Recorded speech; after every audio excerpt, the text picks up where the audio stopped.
The man's skin was dissolving, accompanied by excruciating pain. Gradually, his skin disappeared completely, exposing internal organs and bones to the air. Soon, only a writhing skeleton remained on the bed. A moment later, even the skeleton vanished entirely. All the research personnel erupted in celebration. The invisibility technology they had been researching for years had finally achieved a major breakthrough. The Invisible Man was Edward, the leader of this scientific team. Before this moment, they had conducted experiments exclusively on animals. Eventually, they succeeded in returning a transparent chimpanzee to its normal state. Edward wanted to apply this experiment directly to humans, but faced unanimous opposition from upper management. To prove his experiment was safe, he decided to become the test subject himself. Under his colleagues' watchful eyes, Edward injected himself with the serum. After enduring tremendous pain, the experiment succeeded. An hour later, the now invisible Edward regained consciousness. Anna brought him to the observation room, where he would remain invisible for 3 days before receiving the restoration serum, proving his experiment was fully developed. That night, Anna stayed late working alone in the lab. While operating a microscope, her soda suddenly appeared on a nearby table. She warned Edward not to misbehave, but the next moment felt invisible hands pulling at her clothes.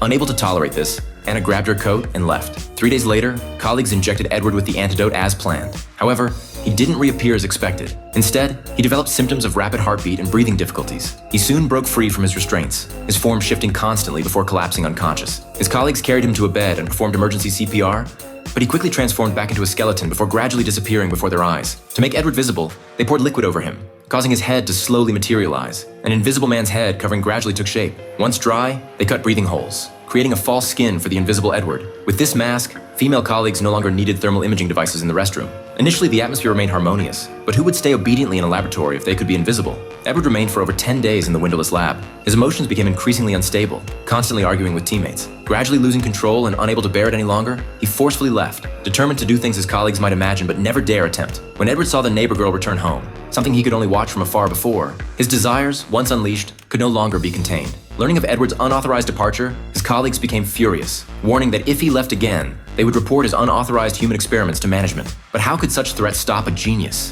That night, lying in bed plotting his escape from the lab, Edward glanced at the heat sensor and formulated a plan. He inserted a tape that played a loop of previous footage, then slipped away undetected. This exciting movie comes from Transparent Man.